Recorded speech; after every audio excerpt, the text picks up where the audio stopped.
Bully by Patricia Polacco. It was the first day at my school. I lived right across the bay from the Golden Gate Bridge now, and it was beautiful to look at. But it wasn't home yet, and I dreaded going to school. I missed my old school and all my friends.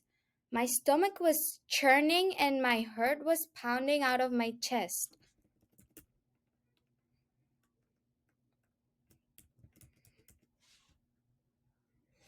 When I made my way down the hall on my first day of school, everyone was rushing by me, talking and laughing. They all knew each other. I felt so lonely. Hey! A friend voice called out.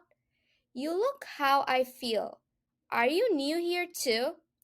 A short, round boy with rosy cheeks and a big smile asked. I nodded. Me too. The name's Jamie. Jamie Eldridge. He chirped. I am Leela. Leela Din. I answered. So, what grade are you in anyway? Jamie asked. Sixth. I answered. Me too. Bet we end up in the same homeroom, he said with a grin. And he was right. Not only were we in the same homeroom, we sat right next to each other.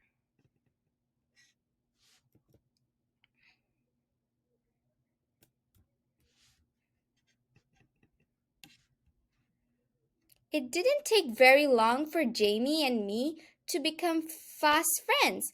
We ate lunch together every day and watched the other kids break into groups. The kids they called the geeks and the nerds sat at one table. The toughs sat with other tough kids. Skateboarders sat at their own table. Arty kids at another. The sports kids had two tables and were the loudest. Then there was the table where Gage, Kenyon, and Maeve sat. They were the three most popular girls in the school, and they knew it. I learned soon enough that everyone wanted to be like them. They dressed like them, talked like them, even carried colored cell phones just like they did. They called their table the celebrity table.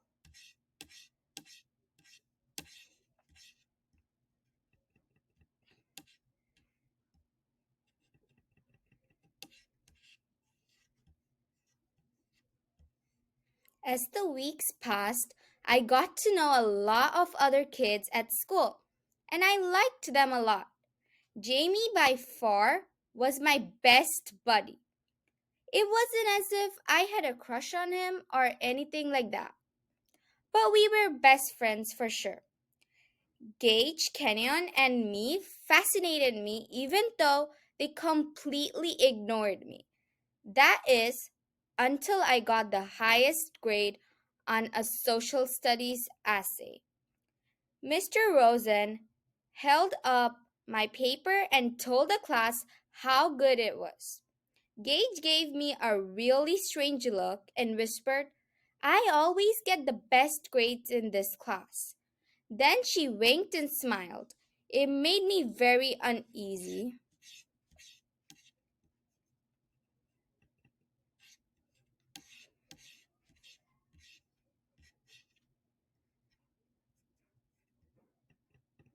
When I told Jamie about what Gage said, he told me that Gage had lost her parents in a terrible auto accident last year.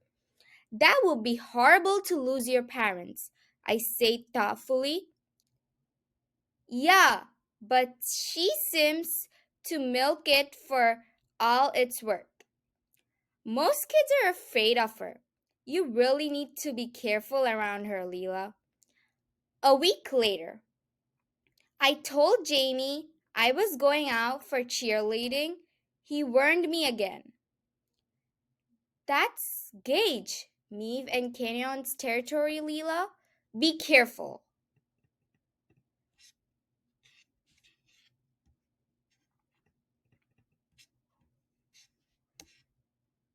When I did the tryout routine the next day, I ended with a double flip and a split.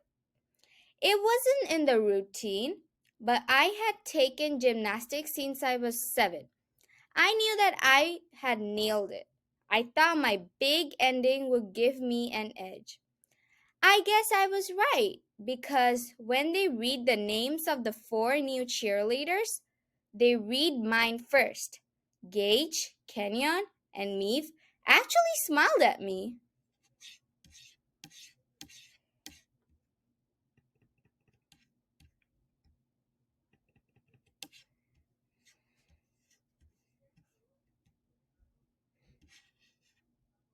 At dinner that night, my brother Jack wasn't as excited as I had hoped he would be for me. Maybe because he had been having a hard time at his new school, small for his age. He looked even younger. Kids were knocking his books out of his arms and calling him sissy boy or doll baby wimp, that kind of thing. It seemed like a good time to tell my parents about the cell phones and laptops at school. Everybody has their own, I told them. Maybe having them would help Jack and me get connected. Jack perked up. That's true. When you have a cell phone and laptop, you're in the loop. And everybody has a Facebook page too. I added excitedly. Oh, please. Mom and Dad looked at each other and thought for a moment. Finally, they agreed. We cheered, but no shenanigans. Dad said, the minute we hear that you are using these things inappropriately, you'll lose the privilege of having them.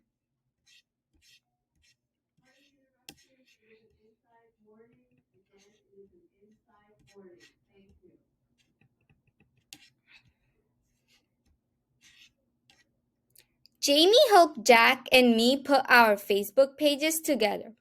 He took our pictures and made us sound amazing. At school, Jamie was doing better too. He even became a half officer.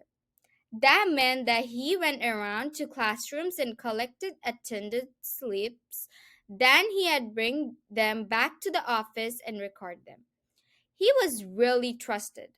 The principal, Mr. August, even let him go into the locked room where all of the state tests were kept to get attendance forms. That office was locked up like Fort Knox. Do you ever get to see the state tests? I asked him one day. No, they are in sealed envelopes. The first time anyone sees them in February when we open them to take the test. I was so proud to have someone like Jamie as a friend.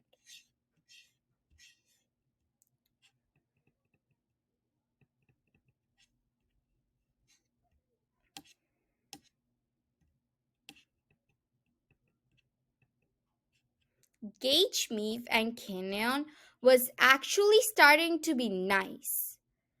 That wasn't good enough to sit at the celebrity table, though. The mid year awards assembly. The principal announced that I had the highest grade point average in the whole school, that I got a junior achievement award for heading up a project visiting the elderly, and then and that I got the spirit award for cheerleading. Gage usually got this award, but she seemed really happy that I got it. That's when she invited me to sit with them at the celebrity table at lunch.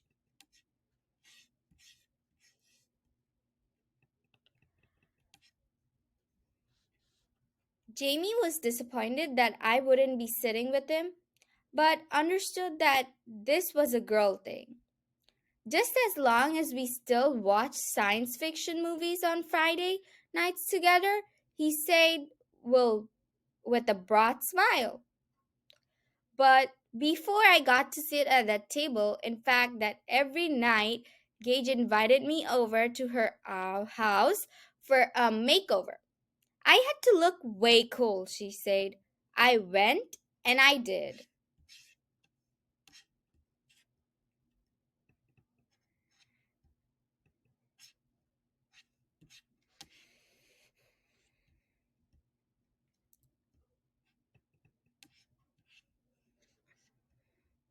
Every eye in the cafeteria was on me at the next lunch.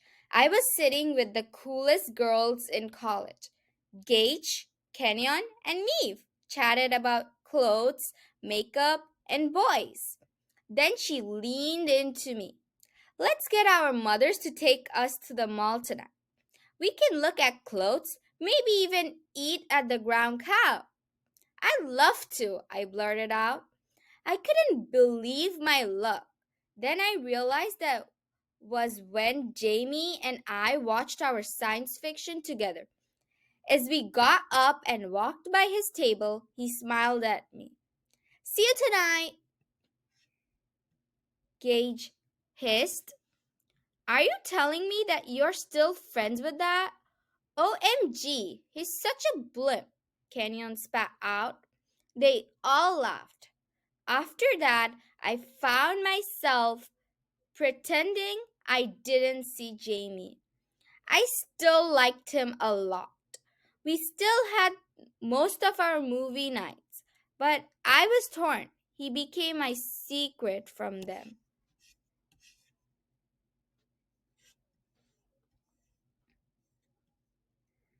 The rest of fall was great with Gage, Kenyon, and me. They picked out makeup for me and picked out my clothes. I loved it and loved being with them. I wanted so much to be popular. Then, one day when we were at Gage's house trying on some new makeup, Gage opened up her laptop. We're going to do something a lot more fun. She got a look on her face. We call this scum dumping, she said, and laughed. She started surfing through the Facebook pages of our classmates. Oh, look, here's Imon's O'Neill's page. Look at that picture. Those teeth, Gage chitted. She looks just like a horse, Meave chimed in.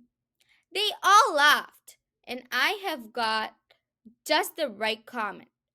On Eamon's wall, I watched Gage post. You look like a horse and sound like one too. On Judy Merck's page, she wrote, I hear your mother is chasing after the soccer coach. What would your daddy say? On Adri Jones, she wrote, your brother wears makeup and dresses when he's home alone. All I could think of was how all of this would make me, or Jack, or Jamie feel to see stuff like this on our Facebook walls. They went on to 5 or 6 more pages of school friends making comments. But then they came to Jamie's. Oh, look, Pudding Butt has a Facebook page. Meave sneered. Then they found a photo of a huge hippo and put Jamie's face on it. No comment necessary. I didn't say anything. I knew I was letting Jamie down.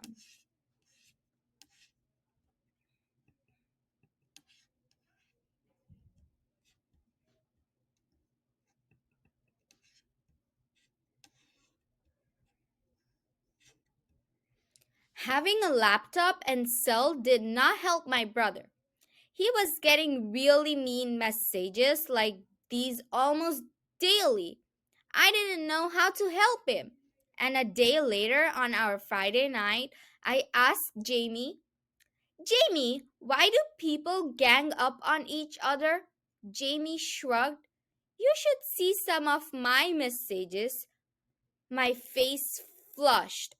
I guess some people aren't happy unless they're putting someone else down trashing them, he said softly. He knew. I began to sob. From that time on, I spent less and less time with Gage, Kenyon, and Neve.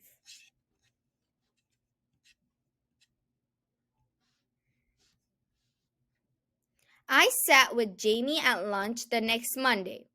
When Gage saw me, she cooed. Did I see you sitting with Jamie Aldrich at lunch today? If you like Jamie so much, why don't you have him sit with us at the celebrity table? He'd like to a court jester or a fat little clown. I got up all the courage I could and pulled away from her. Jamie Aldrich is no court jester, no clown. Gage, and he's one of my best friends. I wanted to say, you and your friends are nothing but bullies. Bullies. Even so, I walked away feeling like a 10,000 pound weight was off my shoulders. I was walking on air. No one dumps us, Leela. We do the dumping, Gage called after me.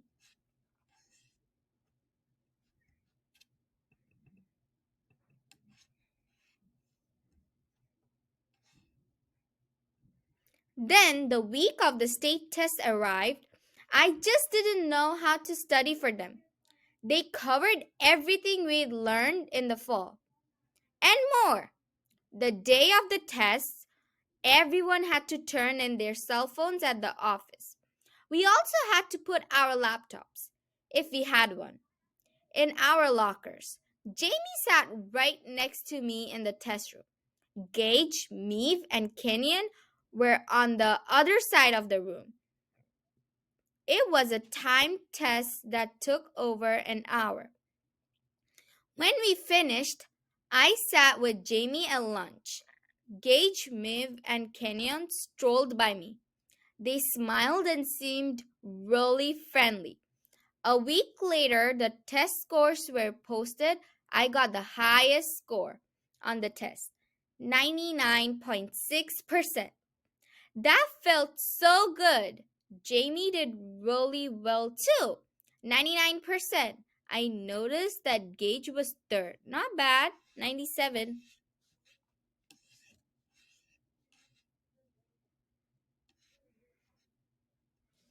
But later that same day, it was announced that the state test had been compromised. One of the tests had been taken from the wardroom before testing. That meant someone could have cheated. Since I got the highest score, I was the first one called into the office. Leela, the principal started. Your teachers have informed me that you consistently make high test scores. But I have to ask you, he fumbled around. Did you take the test from the wardroom? No, Mr. August. I would never do that. I started to get tears in my eyes. Never. Mr. August believed me and let me go. Gage was right outside the door when I came up. Why, I didn't know. Leela, she whispered. None of us believes that you had bad anything to do with the stolen test. We know you wouldn't do that. I wanted to gag.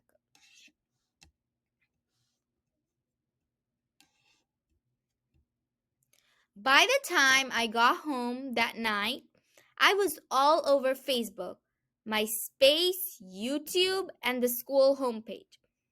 All the tests were going to be thrown out, and everyone blamed me. I had hundreds of messages on my cell phone, and when I started to read them, I was stunned. Everyone was accusing me of stealing the test, and there were really horrible messages calling me names. Phony, cheater, skag. On Facebook, someone had changed my profile name to Lying Leela. The next day, everyone either gave me looks in the hall or walked on by as if I wasn't there at all. In one classroom, someone threw chewed gum at me, and Jamie was out of town. His grandmother in Rhode Island had died. I missed him terribly. Mr. August called me and my parents into his office 2 days later. Teachers were doubting my honesty, he said. In fact, they questioned all of the work I had done all year. Surely, Mr. August, you don't believe the rumors, do you? My mother looked like she was about to cry. I shook my head and whispered, I know who did it. It's Gage. I don't know how, but I know it's Gage. Gage Lundon? Oh, Leela. She lost her parents in that terrible accident. Are you saying she has some part in this? Someone who has suffered as she has? I find that hard to believe.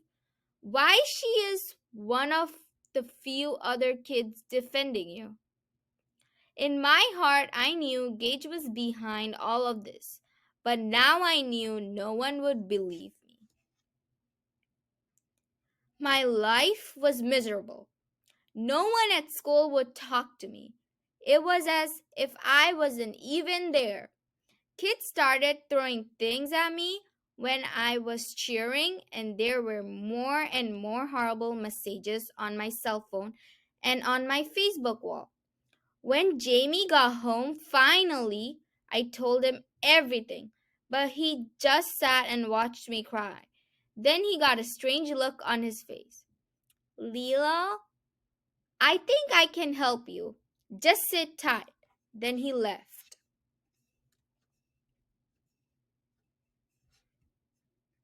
The next morning, Mom and Dad got a call from Mr. August asking us all to come in for another meeting. When we got there, he almost couldn't look at me or my parents. Leela, he began, I want to offer you a profound apology for what you and your family have endured. He took a deep breath. It appears that another person stole the test, then launched a campaign on the web and cell phones to see that you were blamed. But who was it, Mr. August? Who could do such a mean spirited thing? My mom was all teary. The person is a minor and I can't say. Just believe the matter is being handled, Mr. August answered. How did you discover the truth? My father asked. A student came forward that saw the theft. He looked at me. It cleared you, Leela, completely. I saw Jamie that night. It was a Friday. I could hardly wait. Jamie! Someone saw who stole the test. Jamie smiled. I know, Leela. It was me. I was in the wardroom getting attendance slips and saw Gage slip in. I must have left the door open or she was watching me. Anyway, she was in and out so fast I didn't think anything of it. Then, but it was when I came back from Grandma's funeral and you told me the trouble you were in that I began to put two and two together. I still wasn't sure, but I told Mr. August and I showed him how to trace the messages. Oh, Jamie, you saved my life. I hugged him. Tracing the messages to her proved that Gage started the whole thing. Jamie said proudly, he really was my best friend.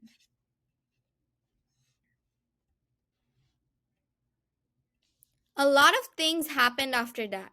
No more cell phones in class, laptops only for studying. But the kids didn't suddenly love me again. Nothing is going to change, Jack said. Everybody will just go underground. What about when school isn't in session? No one can stop kids from using their cell phones and laptops. To avoid suspension, Gage had to publicly admit what she did. She had to apologize on her cell phone and Facebook too.